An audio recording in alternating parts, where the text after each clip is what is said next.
Hola Gisa, ¿cómo estás? Muy bien y muy contenta de estar con ustedes. Nosotros también estamos muy contentos de estar con vos. Gisa, ¿en qué año naciste? Nací en noviembre de 1940 en el gueto mismo de Varsovia. En el gueto de Varsovia. Y contanos, ¿qué sabes de tu historia? De mi historia, eh, prácticamente me conocí a los 7 años en el Uruguay. Desde mis 7 años para atrás es que como si yo no hubiera vivido, no hubiera existido. No tengo memoria, tengo un bloqueo total. Yo supongo que es una autodefensa para no conocer el pasado de sufrimiento y de cambios de hogares que estuve siendo tan pequeña. Sin embargo, igual vos conocés parte de tu historia de esos 7 años, ¿no? La, la conozco gracias al reencuentro que tuve recién en el año 2009 con mi familia cristiana que me salvó la vida y que me integró a su hogar y que fui una parte más de sus hijos. Y hasta el 2009 vos sabías que eras sobreviviente. Lo único que sabía era que era huérfana, que era obvio sobreviviente, pero no quería saber nada más. No quería conocer mi pasado. ¿Y con quién llegaste al Uruguay? Con tíos biológicos, la hermana mayor de mi madre, que sobrevivió la guerra, porque ella con su esposo y su pequeña hija estuvieron escondidos en la casa de familias cristianas que estaban atrás de una pared tapeada, y ahí ellos sobrevivieron. ¿Y cuánto tiempo estuvieron ellos escondidos ahí? Toda la guerra. Toda la guerra. Y cuando terminó la guerra, ¿te buscaron? ¿Cómo llegaste a Cuando ellos? terminó la guerra, yo tenía el hermano menor de mi madre biológica. eh, Tenía toda la fisonomía de un polaco ario, porque era rubio, de ojos celestes. Entonces él tenía una vida como polaco cristiano, con papeles falsos, obviamente, y él sabía dónde yo estaba y cada tanto iba a esa casa a visitarme. Por lo tanto, cuando terminó la guerra, esa familia se dio cuenta que si bien se encariñaron conmigo mucho porque me adoptaron como una hija más, entendieron que era su deber devolverme a mi ámbito judío, a mi familia judía. Y ahí vinieron mis tíos a recogerme. Y de ahí estuvimos unos meses viviendo el Watch y viendo lo que se venía a la época stalinista, decidieron emigrar. Primero estuvimos casi un año viviendo en París y de París llegamos al Uruguay porque acá en el Uruguay, todavía antes de la guerra, había familias tanto del lado materno como del lado paterno. De toda tu niñez, ¿cuál es el recuerdo más antiguo que tenés? O sea, vos me decís, no te acordás nada de tu época en Varsovia.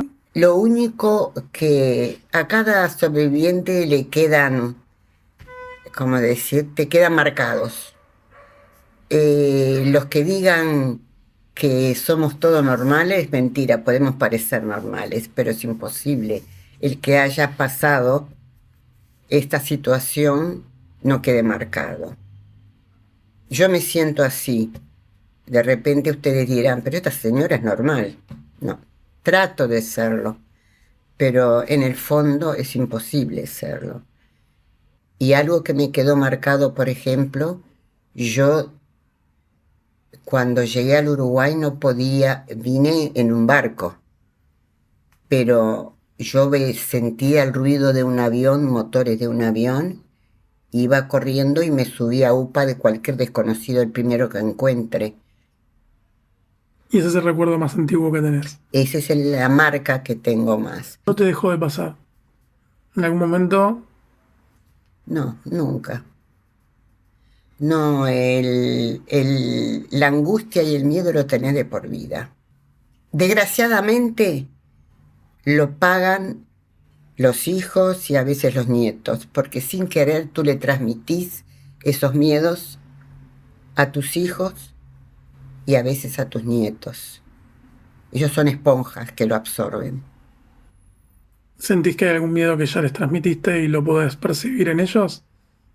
Sí, yo siento en ellos que mi historia los ha impactado y no actúan como cualquier persona que nació en una democracia. Claro, Les transmití mis miedos, les transmití mis angustias. Obvio que eso está mal. entiendo. Y vos llegaste al Uruguay a los 7 años. Llegaste con tu familia que después de la guerra te fue a buscar, te volvió a buscar, te recuperó. ¿Y en qué momento vos viviste una vida en Uruguay medianamente normal? Sí, sí. Y te digo más, yo llegué en noviembre del 47, en marzo del 48 ingresé a la escuela pública. Y yo en esos meses tuve que aprender español. ¿Y la gente sabía que eras sobreviviente? Sí, la gente sabía. ¿Y vos cómo te llevabas con esa situación de saber que vivías en un país como el Uruguay, ajeno a todo Era eso? feliz acá. Era tan feliz que la mejor materia mía era el idioma español. Y además, eh, hasta en las fechas patrias del 18 de julio y 25 de agosto, me elegían que yo escriba poemas y mis poemas eran leídos en esas fechas. Y ahí transmitía mi gratitud al Uruguay, sin saberlo. Sí. Y Pero te sí, digo más, la judeofobia nunca dejó de existir, porque cuando estuve en el liceo, que fue en el Liceo Rodó, en la clase que el profesor de historia dio la Segunda Guerra Mundial, él habló sobre la época del nazismo. Y un compañero mío se levantó y dice, profesor, es mentira. No, la Shoah no existió. El genocidio judío no existió. Me dijeron mis padres que es un invento de los judíos. Yo no hablaba. ¿Sabés lo que yo hice? Me levanté de mi silla y me puse a llorar, nada más. El profesor lo entendió. Y mis hijas en la facultad también pasaron. Mi hija mayor, que es socióloga en la Facultad de Ciencias, una vez entrando al salón, ve que en el pizarrón había una esvástica pintada. Y compañeras del interior que desconocían por completo lo que fue la Segunda Guerra Mundial le decían, Débora, ¿por qué estás así? ¿Qué es eso? No sabían lo que era una esvástica, estudiantes de facultad. Y mi hija menor en Inglaterra, curso que ella hizo, donde había participantes de todas partes del mundo, en una clase de aprender mejor el idioma inglés, empezaron con los juegos que te ponen en la cabeza, que te ponen caretas con signos o con caras y tenés que hablar en inglés, identificar lo que tenés ahí arriba. ¿Y sabés lo que le habían puesto? ¿qué? Una maestra suiza, que era una compañera de mi hija Ilana, a Hitler. En la presentación que se hizo acá en el Centro Cultural de España, cuando David Serrano presentó su libro, El llanto de la maleta, y la película, estaba también el doctor Cherro y estaba presente el agregado cultural de España, en aquel entonces el sobrino directo de Sans Brice, ¿Sabés quién fue Sans Brice? No, contanos. Fue uno de los justos, un diplomático español que en la guerra estaba destinado en Hungría y salvó a miles de judíos con pasaportes falsos. En ese acto estaba el sobrino, que justo estaba como agregado cultural. Y cuando se presentó el libro y la película, uno de la gente que estaba en la sala me preguntó si yo creía que se podía volver a la época del nazismo. Y yo le dije que no tenía ninguna duda que eso iba a volver. En primera fila estaba sentada la ex vicecanciller del Uruguay, Berela Herrera, que falleció hace poco, y se agarró la cabeza y me dijo: Gisa, vos estás mal. ¿Cómo podés pensar eso? ¿Cómo se te ocurre tener esas ideas? Digo, Belela, es la dura realidad del mundo. La historia se va a volver a repetir. Eso fue hace muchos años. ¿Cómo? Y lo estoy viendo acá y en el resto del mundo. Estamos en un estado, en un mundo de violencia total, desde los jóvenes hasta los adultos. Una violencia, una agresión sin límite. Y lo peor de todo, que con los adelantos de la famosa inteligencia artificial, se está llegando hacia la ignorancia, hasta los ignorantes, inculcándole ideas falsas y lo asimilan. Volvamos un poquito a tu historia. Vos viniste a Uruguay, estudiaste acá, te casaste acá, tuviste hijos acá, tuviste nietos acá. ¿Y en qué momento recuperaste tu historia anterior al Uruguay? Nunca la recuperé. De los 7 años para atrás, nunca la recuperé. Me acuerdo de Francia, en el hotel donde vivíamos, la dirección y todo, pero de Polonia no me acuerdo nada.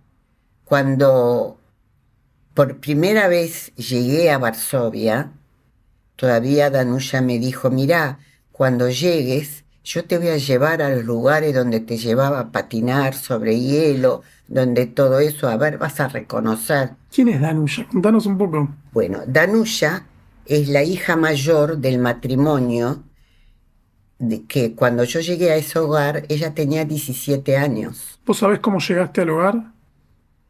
Sí, Contanos. a mí me sacaron mis padres biológicos cuando se dieron cuenta que ya la vida de ellos tenía un final muy próximo, querían que por lo menos yo me salve. Entonces, a través de organizaciones, que había varios tipos de organizaciones polacas no judías, que se dedicaban a sacar bebés y niños de los guetos y los llevaban a casas que ya estaban predeterminadas, que iban a acoger a esas criaturas, se iban a hacer cargo de esas criaturas para salvarlos. Y yo ya tenía un hogar donde iba a estar, según parece, y no sé quién fue. Algunos dicen que fue Organización Segoda, Irena Sendler, no sé cuál, pero uno de ellos me sacaron del gueto a través de una mochila, de una maleta, y me llevaron a la casa de esa familia. Era una familia humilde. ¿Te sacaron adentro de una maleta? Sí. Yo no sé cómo hicieron para que yo no llore ni nada, porque pasaron obvio no pasaron por la puerta, pasaron por agujeros. Por la puerta principal, que estaban los nazis con la bayoneta, no podía pasar. Y te llevaron con esta familia polaca Y que me te llevaron. recibió. Pero te das cuenta que todo no es solamente la persona que me sacó, es el camión o el auto que estaba esperándome para llevarme, la familia que ya estaba preparada para acogerme. Era toda una organización que estaba protegiéndonos. Y así llegué a la casa de esta familia. Era un hogar humilde. Era un matrimonio con 6 hijos. Él era chofer de tranvía. Y cuenta la señora que cuando él con el tranvía pasaba cerca del gueto, la señora en la casa le ponía en el cinturón bolsas de harina y cuando llegaban cerca del gueto, él tiraba las bolsas de harina por arriba de los muros para que los judíos que estábamos adentro del gueto tuviéramos con qué hacernos algo de comida. Con eso te digo qué tipo de familia era. Hoy en día, entre la sociedad que vivimos, esas casos, Eran actos de resistencia, actos pero esta misma, heroicos. la que se ocupaba de mí, sobre todo, era la hija mayor, Danuta Galkova, que cariñosamente la llamábamos Danusha. Ella de día se ocupaba de mí y de noche era una guerrillera que estaba en el Arma Craiova, en la resistencia antinazi, y era amiga de los resistentes de Mordejai Anilevich, del gueto de Varsovia. Me mostraste esta foto antes, acá. Sí, sí. Y en esta foto estás vos. Sí, esta foto, esta niña Soy yo. sos vos. ¿Y esta es la familia que te recibió? Esta es la familia Schlonzak. Cuando me reuní con ellos por primera vez, pregunté por los otros hermanos de ella. Algunos fallecieron y otros, mirá la respuesta que me dio. La guerra separa familias. No pregunté más. Entendimos. Creo que entendimos todos. ¿Vos sabías que habías estado en una casa adoptiva? Siempre lo supiste. Sí, pero no me interesaba. Y tampoco tenías rastro. ¿En qué año descubriste quiénes eran?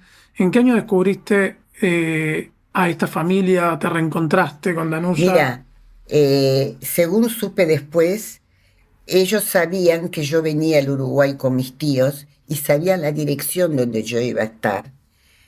Y parece que Danusha me escribió cartas continuamente que llegaron, por lo que sé, por mi primo que ya falleció.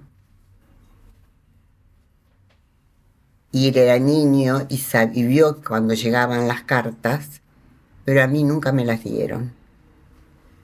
Yo nunca tuve acceso ni información. Yo creo que ellos no lo hicieron por maldad, creo que lo hicieron tratando de que yo borre el pasado y que pueda vivir con normalidad el presente y el futuro.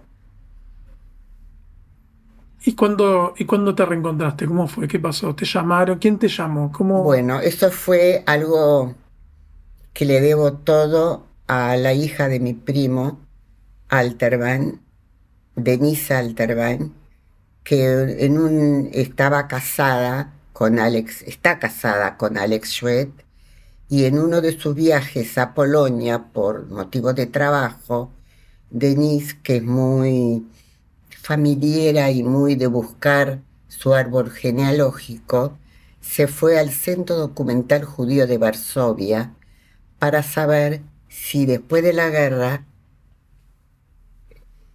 la familia Alterbein estaba diseminada en otras partes del mundo para poder contactarse, a lo que le dijeron en forma negativa que ellos no tenían contacto con ningún Alterbein. Entonces ella dejó escrito las direcciones y los teléfonos de todos los Alterbein que están en Uruguay, incluido a mí, que yo no sabía ni me lo había comentado nada, porque yo soy Alterbein. A su vez, Danusha, que ya cumplía 85 años, le dijo a sus hijos, a su familia: yo la vida la tengo ya toda solucionada, arreglada, ya me puedo ir de este mundo en paz, está todo en orden, pero hay un tema que nunca lo pude cerrar. No sé nada de Stefcha. No sé si vive, si se casó, si tuvo hijos. ¿Qué es de la vida de ella? ¿Quién es Stepcha? Stefcha es Danuta Galkova, es la hija mayor de ese matrimonio que me adoptó, que aparte es una heroína nacional polaca.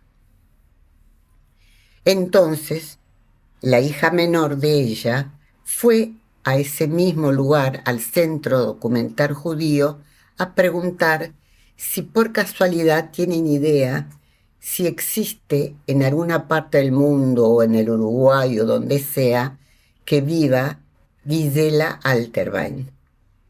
Dijeron que sí, que justamente hacía poco tiempo había venido gente del Uruguay y ahí encontraron mis datos. Y ahí vino la famosa llamada del 2008, que para mí fue un shock, que al principio dije que estaban equivocados, porque yo era huérfana y no tenía ninguna familia en Polonia. O sea, te das cuenta que yo, la familia cristiana, para mí no existía, que no tenía nadie en Polonia y que los únicos sobrevivientes vinieron conmigo al Uruguay. Así que debe ser un error, yo no soy. Dice, espera un poquito, acá está la familia cristiana que la albergó y que quiere saber de usted. Y para su tranquilidad, mientras hablamos, yo le voy a mandar por la computadora la foto y usted se va a reconocer. Y esta es la foto, Es esta foto. esta foto, y esta soy yo. Estos son mis padres y esta es Danuta, la hija mayor. ¿Y cuando te llegó la foto, Me di cuenta que era yo. Y ahí, inmediatamente no lo dudaste ni un segundo? no, entré en shock, eso sí. Para mí son 65 años que te digan que alguien que te busque, ni de la familia pasa eso, ¿o no? Claro. Entonces, al principio no sabía lo que hacer. Francamente, era como si hubiera tenido otra vida, como fue para mí muy duro ese momento. Tenía que estar muy sana para aguantar esa emoción. Bueno, por supuesto, hice todos los trámites para viajar a Polonia. Y te digo más, otra marca de sobreviviente. Cuando vivía acá en el Uruguay, yo jamás viajé al exterior, salvo Buenos Aires o cosas así. Yo nunca quise viajar, ni a Europa, ni a Israel, ni a ninguna parte del mundo. Mi marido viajó varias veces, mis hijas viajaron varias veces. Yo nunca quise viajar, no quería más cambios. Y viajaste a Polonia. Mi primer viaje al exterior fue a Polonia. Fue un viaje para mí muy largo. Y creo que aparte de largo, a mí se me hizo más largo todavía. Porque yo no sabía cómo iba a resistir, pisar Polonia y encontrarme con quienes había sido mi familia en Polonia. Todo lo que para mí era extraño. Llegaste al aeropuerto de Polonia. Llegué al aeropuerto de Chopin y estaba toda la familia esperándome, lleno de ramos de flores, de tulipanes de todos los colores. Fue una emoción tan grande y ese abrazo tan grande que nos dimos con Danusia, tan impresionante como si la hubiera tenido apretada durante toda mi vida. Una mujer excepcional. Tuve la suerte, dentro de mi situación, de haber caído en ese hogar, en esa casa llena de valores. Y mirá lo que es la historia, la vida de la familia. Yo sobreviví, yo judía sobreviví. Mi padre adoptivo cristiano, en una racia, los nazis se lo llevaron al campo de concentración de Flossenbürg y en 15 días murió. El cristiano murió, yo judía sobreviví. Y ella, cuando te vio, ella se acuerda de toda tu historia. Ella, perfectamente de todo, me iba contando todo, pero hay algo. Ella, por más que me llevaba a los lugares, no te olvides que Varsovia y sobre todo la parte de Praga, la parte donde yo vivía, que era la parte judía de Praga, de Polonia, fue arrasada por los nazis. Por lo tanto, los lugares eran todo era todo asfalto. No tenía de lo que recordar. Lo que sí, cuando yo estaba en Uruguay, siempre ansié estar en la nieve. Nunca pude estar en la nieve. Me encantaban los muñecos de nieve de acá y yo nunca viajé en la nieve. Claro, tenías ese recuerdo. Tenía ese recuerdo de la nieve. Y sabes, te contó si a pesar de haber crecido tus primeros años en una familia adoptiva, ¿fuiste feliz? Sí, y te digo, muy cómico lo que te voy a contar. Tuve la oportunidad en un acto de conocer al doctor Miguel Cherro. Miguel Cherro es médico grado 5, especializado en niños y adolescentes. Y él se interesó sobre todo en mi historia porque nunca había tratado la mente de un niño de la Shoah. Entonces, tuve conversaciones con él, no por terapia, no, simplemente él quería, conversando conmigo, ir viendo cómo era mi razonamiento, cómo funcionaba mi mente.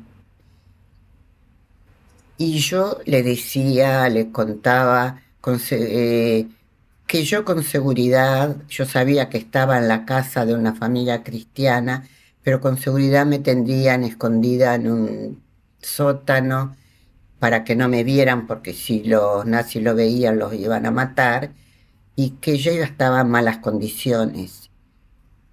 Y él me decía, usted está equivocada, Gisa. A usted la deben de haber tratado muy bien y con mucho cariño, porque si no, usted no sería ni la madre ni la esposa de lo que usted, los sentimientos que usted da hoy. Y yo llegaba a mi casa y le decía a mi marido, mira, Cherro está loco, mirá lo que está inventando. Cherro tenía razón. Yo le transmití, tanto a mi esposo como a mis hijas como a mis nietos, un calor único, como creo que pocas personas lo transmiten. Por algo te buscaron también, ¿no? Exacto. Y tengo una relación, tanto con mis hijas como con mis nietos, superlativa. El nombre que le puso Cherro Gisa a la niña de la maleta en su primer libro, la maleta tiene dos significados. Por un lado, es el vehículo que me transportó para sacarme del gueto de Varsovia, que era una pequeña de meses. Y por el otro lado, es lo que tenemos todos los humanos, que es el inconsciente, que no nos damos cuenta y en el correr de la vida vamos haciendo, estamos en situaciones o decimos cosas o hacemos cosas sin darnos cuenta que lo teníamos guardado. Como por ejemplo, cuando nació en 1969, nació mi primer hija y había que ponerle un nombre. Y bueno, yo le digo a mi marido, a mí me gusta Estefanía. ¿Por qué en el Uruguay? No es un nombre común ni tampoco pega con el Uruguay. ¿Por qué querés ponerle Estefanía? No me preguntes por qué, pero me encanta ese nombre. En definitiva, no le pusimos ese nombre, le pusimos Debbie, Débora. En el 2009, cuando me reencontré por primera vez con Danusha, los papeles falsos con que yo vivía en el seno de esa familia, mi nombre era Estefanía Jinkoviak. Eso estaba en la maleta. Otro detalle de la maleta, cuando los nazis en la racia se llevaron a mi padre adoptivo y todos lo extrañábamos y yo lo extrañaba muchísimo porque era la más chiquita, la más mimada por todos, y yo no sabía leer ni escribir porque tenía 5 años. Entonces mandé escribir una carta en que decía: querido papito, te extrañamos todos, ¿cuándo vas a volver a casa? Y sobre todo tu pequeña Stefcha. La fecha. Miro la fecha, que me la dio Danusha cuando nos reencontramos, 23 de julio. 23 de julio es la fecha que nació mi primer nieta.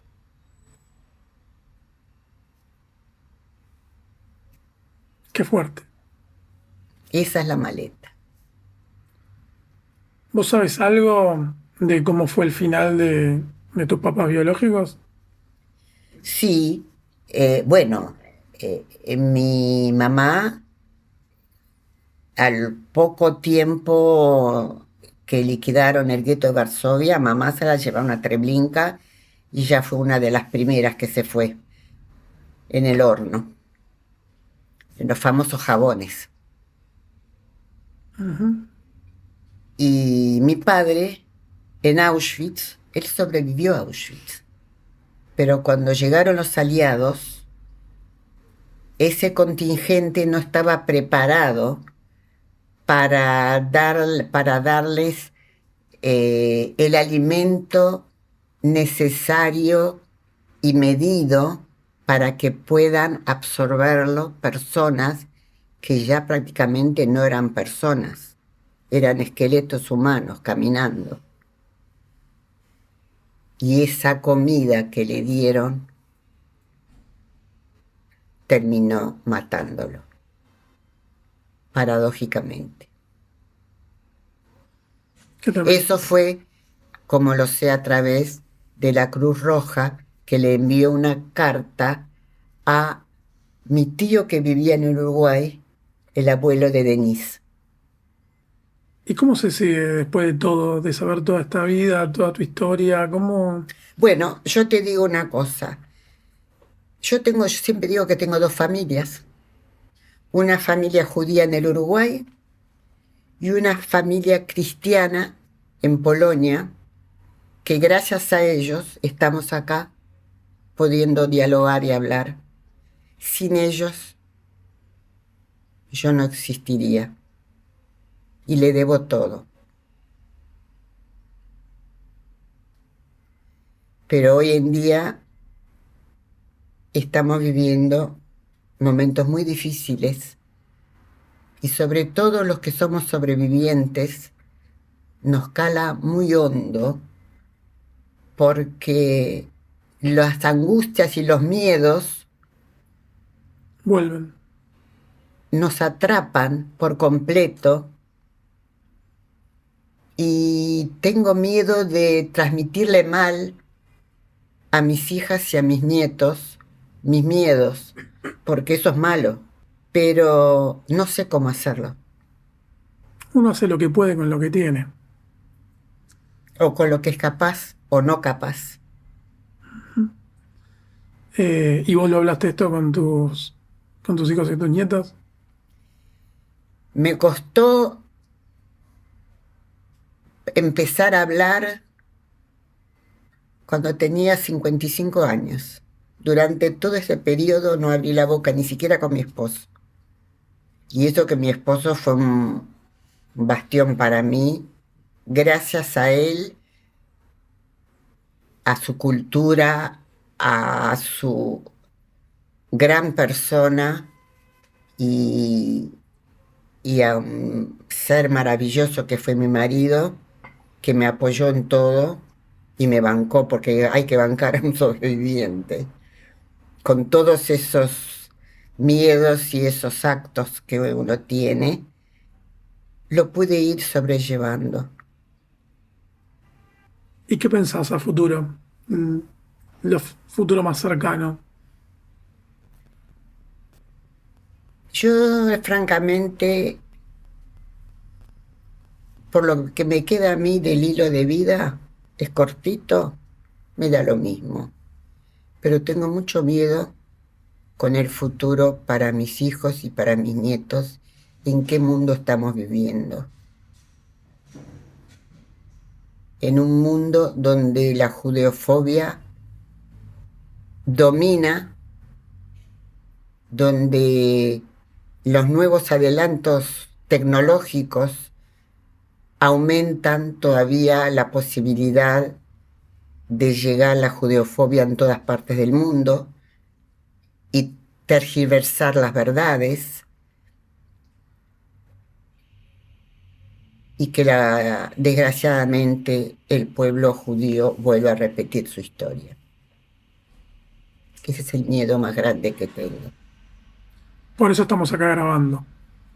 Y por eso yo estoy dando con toda mi fuerza mi testimonio, y donde me quieran escuchar, estoy a disposición en cualquier situación física que me encuentre.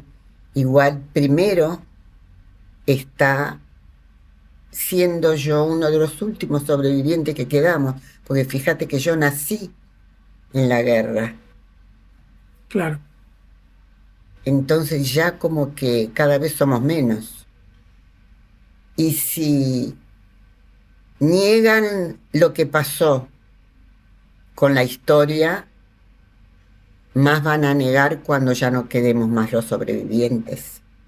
Y me pasó eso cuando di charlas en colegios, en liceos.